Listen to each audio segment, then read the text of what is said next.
Good afternoon. Today we are continuing with our algebraic expressions. We are doing PO62 part 1.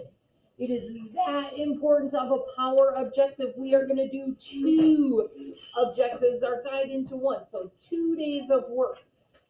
That important that we need to be practicing that much. So today we're doing part 1. And then we will continue it tomorrow with part 2. So I can solve equations with the variables on both sides. So we're going to be just building on top of the objectives that we've been doing. The last objective, we were talking about that distributive property, multiplying through the parentheses. Then we were doing our combining those like terms. Then we did our opposite operations. So we're going to be building off of that for today. And this time, instead of just having our constant that it equals, we're going to have a variable also. So we're going to shift some things using operations to one side of our equal sign and shift variables to the other side of the equal sign. So it's all stuff that we've done before, but we're just putting all these pieces together. Multi-step equations. So it is super important that we write out every step. You will notice I'm going to write out every step to solve it, so that way I don't forget something. It is really important that we show our work, writing out step by step what we are doing. I know some of you are gonna say, but I can do it in my head. I did that step in my head. When we rely on just doing the mental math, when we have all of these multi-steps, that's when easy, simple mistakes can happen. And when we get into the harder math in years to come, we start making mistakes. Get in the habit now of writing out every step. It will truly help you in the future. Good work habits now help us in the future.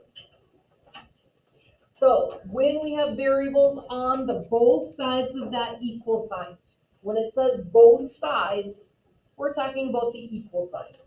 Okay, both sides of the equal sign. So our goal is to move all variables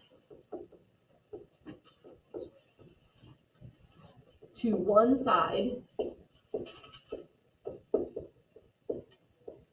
using opposite operations.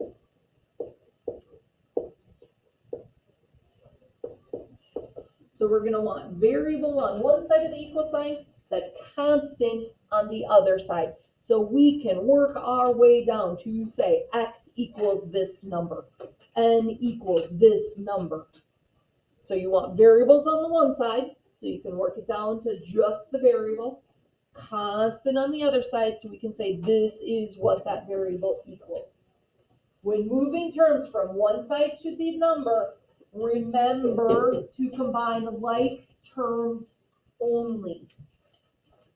Okay, and I'm going to take you through that as we work step by step. But if it is a 3x, we cannot combine that with a constant of 2. X's can only be combined with x's. Constants, when it's just the number, can only be combined with constants. What other thing do you think it's important to pay attention to when we're doing all these movings back and forth? Evan? James? Those signs, negatives and positives. If I'm adding it on one side, I have to do the opposite, subtract it on the other. So make sure you're paying attention. Is this a positive? Is it a negative? Adding is positive. Subtracting is negative. Pay attention. Is it on the same side of the equal sign? I don't change anything. If it's on the opposite side of the equal sign, I do opposite operations. So if it's on the same side and I'm combining it, you keep it at what it is as you're combining. So isn't a basketball score of 17 minus 14 just like 3-0? Either way, one side has 3 more points. Likewise, 17x plus 1 equals 14x minus 6 is just like 3x plus 1 equals negative 6. One side has 3 more x's. So this side has 17x, this side has 14x. If I combine, I have 3x, 17 minus 14. One side has 3 more x's than the other side. So we're going to work through some. There's not more learning that we have to do. It's just the practicing that we're going to do. So I know some of us are frantically trying to work ahead. I'm going to ask very respectfully that we don't do that on this one. That we're all going to be on the same one together. So that way we can really make sure we're getting all of our steps in. It is super important for us to know this, that we have 2 parts to this objective. I really need us to focus and do it with me. So we make sure that we're doing it. Even if you say, I got it, I know what I'm doing, we have plenty of time. Work with me on this. Okay? Let's look at our first one. 18x equals 14x plus 20. First thing I always look for, are there parentheses? There are not on this one. So now I'm going to combine like terms. If it's on the same side of the equal sign, you do that first. Once you have same side of equal signs all combined, then you can do opposite operations to put your variables on one side, constants on the other. So is there any combining of like terms that I have to do that are on the same side of the equal sign? No.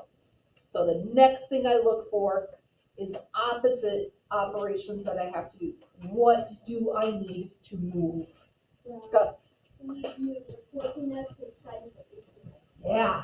I want to put all of my variables on this side and all of my constants on this side. So I need to move that 14x over. That is a positive 14x. So how do I move it?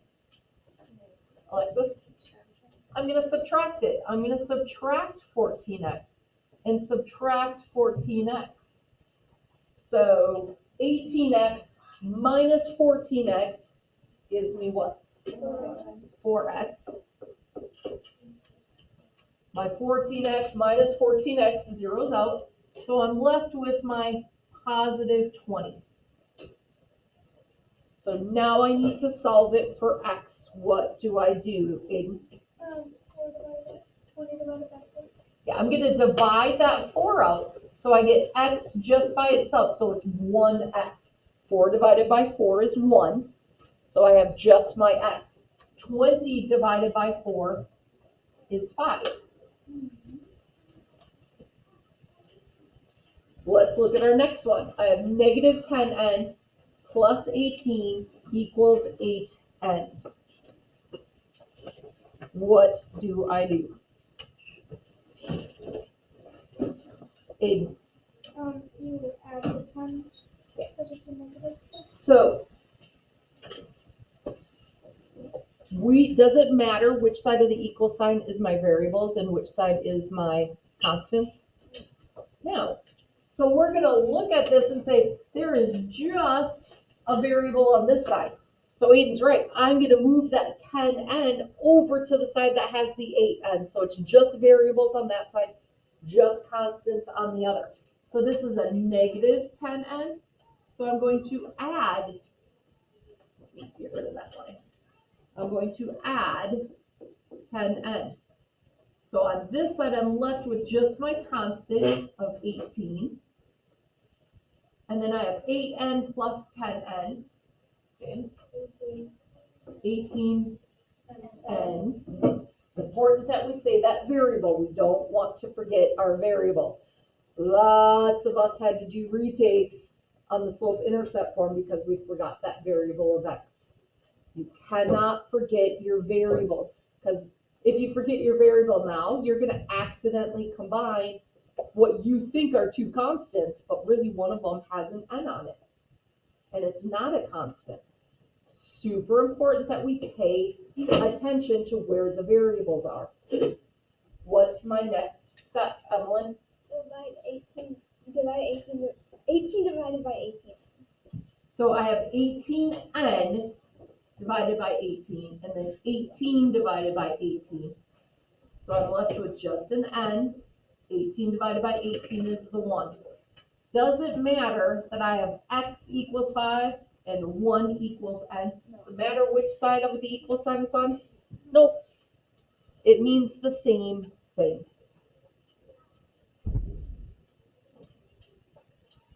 Let's go down and, oh, no, let's do the next one.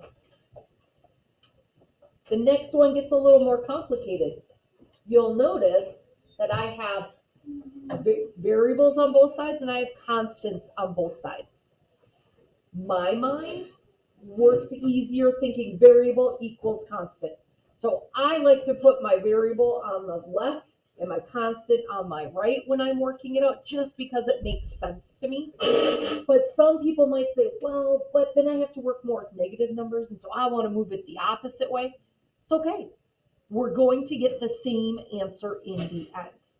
So you'll see when I work out something like this, I'll put my variable on the left equals my constant. If it works better for your mind to do it the opposite way, do that.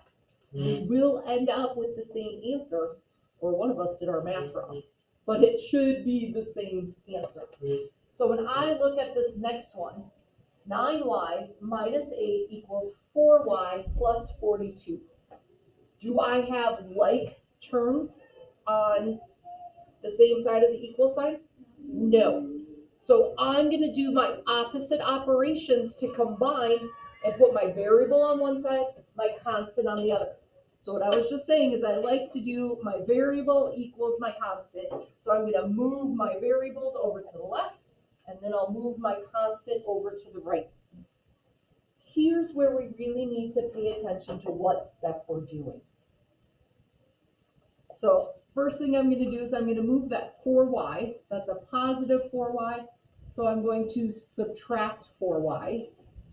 9y minus 4y gives me 5y minus 8 equals, 4 minus 4 cancels out, it equals 42.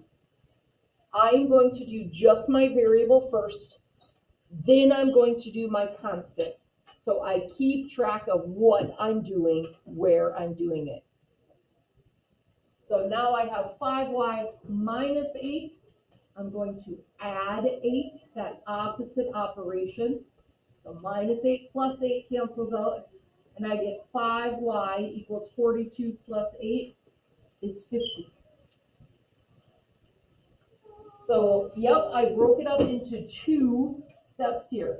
Moving my variable, rewriting my equation, and then moving my constant. Rewriting the new equation. Now I'm going to divide by my 5, and I get y equals 50 divided by 5, which is 10. Circle your final answer so it's easy to see. Okay, with all of these steps, there's lots of stuff being written. Write out every step. Keep it organized. Let's do one more together. Like I said, I like to keep my variable on one side and put my constant on the other. I don't have common terms on the same side of the equal sign. So now I'm going to work with my variable. I'm going to subtract out that 8n. This is where you have to remember to keep the variable with it. So I'm not combining the negative 3 and the negative 8. I'm combining negative 4n and minus 8n. So that's going to give me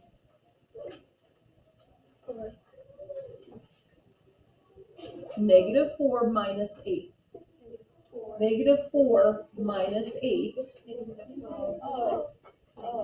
Negative 4n minus 8n. I just didn't put the n's there. Negative 4 minus 8. So if it was a plus 8, then you would get 4. But it's negative 4 minus 8 with those n's in there. No, because this is a positive 8, so we're subtracting 8. That's why we're working these out, so we can see those little things that trick us up. So negative 4n minus 8n is negative 12n minus 3, 12. So negative 12n minus 3 equals 8n minus 8n cancels out, so that equals 21. Are we all with me? So now I need to move my constant. Minus 3, I'm going to add 3 to both sides. So I have negative 12n minus 3 plus 3 zeros out equals 21 plus 3, which is 24. Now I'm going to divide negative 12n by negative 12. Negative 12 divided by negative 12 is a positive 1. 24 divided by a negative 12 gives me a negative 2. Is that making sense? All right. You're going to do the next 4 on your own, but let's look at what the rest of, oh my goodness. Let's look at the rest of this.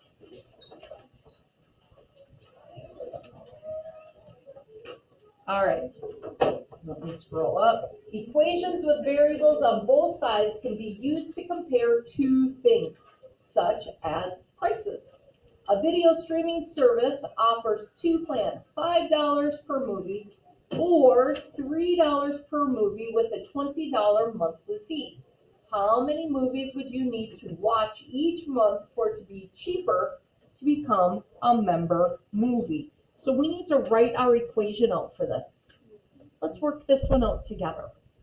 What would be on one side of my equal sign? Keeping in mind, equations with variables on both sides can be used to compare two things such as prices. What do you think I should put on one side? Chance. 5, 5,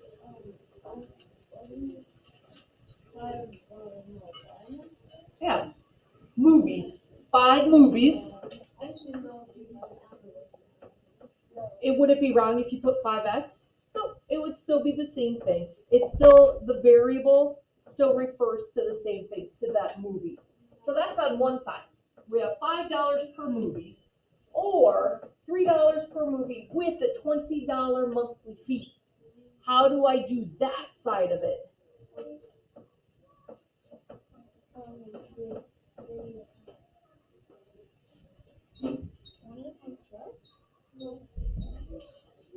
So now what we have to do is we have to remember back to quite a few objectives ago when we were thinking about those rules and if it's that constant or if it has a variable with it. If there is a $20 monthly fee, what do we always have to pay? $20. It's a $20 monthly fee. So that's a constant. We will always be paying $20 every month. So what do I do with a constant? We're going to add with no variable. It's always going to be $20. My variable is an M for the movie. What are we multiplying our movie by on this side? By 3. So 3M plus the 20.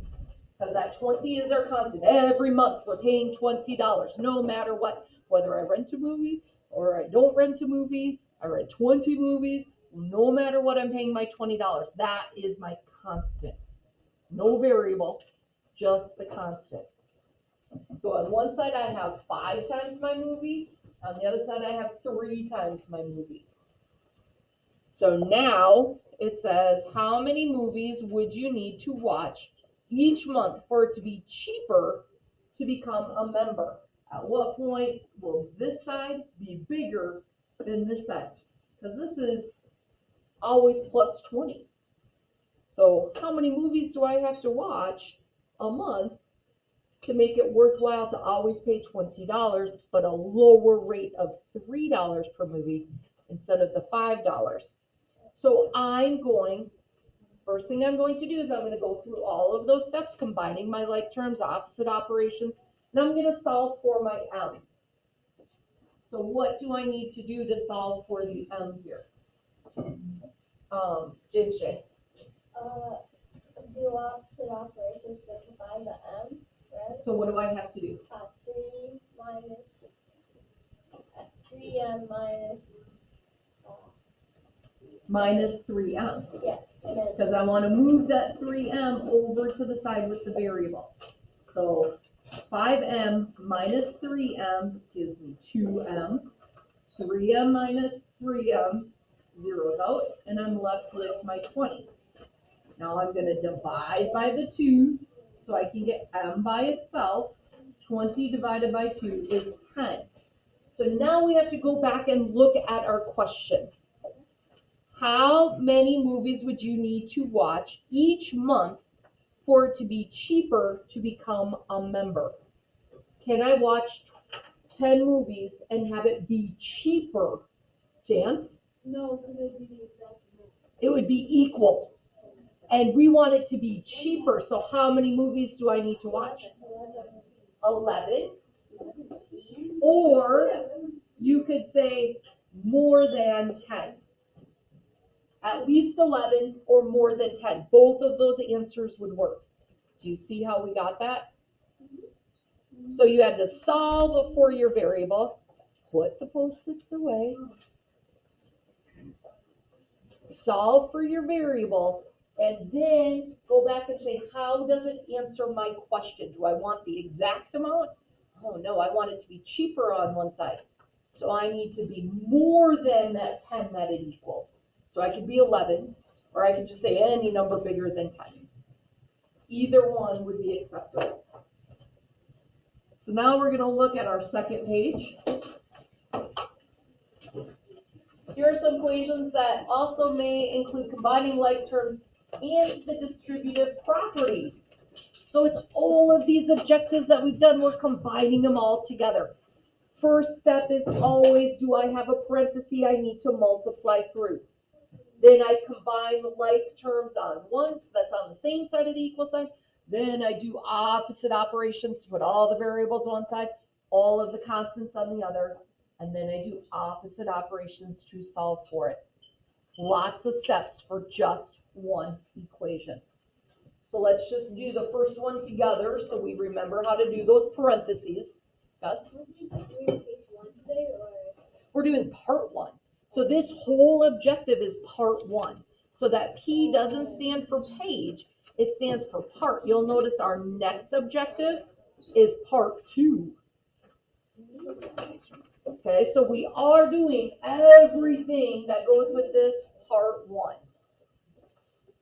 First thing we're going to do is remember that that 8 outside of my parentheses means we are multiplying. So we multiply the 8 times the 1n, and we multiply the 8 times the 3. So 8 times 1 is 8. 8 times the positive 3 is positive 24. That equals, I'm going to bring down the rest of my equation, 6n plus 46. Now I'm going to put all the variables on one side, and then I'll put the constants on the other side. So I'm going to subtract my 6n, subtract my 6n. 8n minus 6n gives me 2n plus 24. 6n minus 6n zeroes out. That equals 46. Now I'm going to move my constant over to the other side. Plus 24, I need to subtract 24. So I get 2n. 24 minus 24 is 0. 46 minus 24 gives me 22. Now I need to divide out that coefficient. So 2 divided by 2 is 1. 22 divided by 2 is 11. So there are a lot of steps, but they are all steps that we have been working on. There is nothing new to this. It's just putting these objectives all together. Emily, where do you see 3 variables? Oh, well it's all the same variable. So the first thing we look for is parentheses. What's the second thing we look for? Aiden? Not yet. We look for those like terms on the same side of the equal sign. First thing we do is the parentheses. Second thing we do are the like variables on the same side of the parentheses. So Evelyn, notice we have a negative 5n and a positive 7n on the same side. So that's our second step, is combining those like terms on the same side. So negative 5n plus 7n gives me what when I combine them? 2n. So it's a positive 2n. I'm going to bring down that 3, and that equals 6n minus 1. And then we're back to that. We're doing the same kind of math then. So we're just putting all of these separate objectives all into one equation. First step, taking care of the parentheses. Second step is combining like terms on the same side of the parentheses. Third step is combining like terms on the opposite side of parentheses with opposite operations. Variables on one side, constants on the other. And then our last step is the opposite operations to solve for our variable. Are there any other questions that I can go through? There is some word problems. There are some word problems. Think about how we figured out the word problems on the front page. Figure out those word problems on the back. Really think what goes on one side of the equation, what's going on the other side. Solve for your variable. Does that answer the question? Or do you need to do something else to it? So are there any questions as we're going forward? Do not forget to do those final ones on the front page. I left those 4 for you to practice with. So everybody check your front page and make sure you have everything done on the front page. If you did not finish those 4, do them now. If you have questions, come up and see me. I will be working one-on-one with people, so I fully expect it to be quiet in here as you are working. If a classmate asks you a question, you answer it. If you get finished with your assignment, you make sure you have your math packet done. Put your name on it, turn it in. Khan Academy is due on Thursday. So we have homework first, then math packet that's due tomorrow, then Khan Academy that's due on Thursday, then Math Masters if we get that far. Okay. For my friends listening at home, we hope you are well, and we hope to see you soon. Have a wonderful day.